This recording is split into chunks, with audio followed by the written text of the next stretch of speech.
Kung referrals pa rin ang way mo in getting clients, di na ako magtataka kung mamamatay ang negosyo mo this year. Most likely, ang taon ka na nagnenegosyo, kaya lang, nakadepende ka pa rin sa referrals and walk-ins para kumuha ng client. Tama? Sasabihin ko na sa'yo, no? Referrals and walk-ins is not a strategy in getting clients. Bakit? Mape-predict mo ba kung ilang clients ang mare-refer sa'yo this week?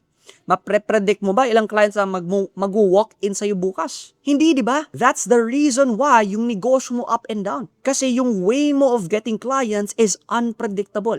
So ano ba dapat? When you start having a predictable way of getting clients, your income becomes predictable. The growth of your business also becomes predictable. This is where advertising comes in.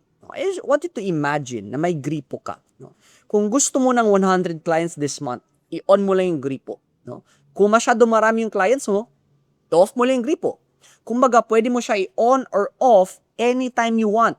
That is the power of advertising. So the reason kung bakit up and down ang negosyo mo, it's because you still suck in advertising.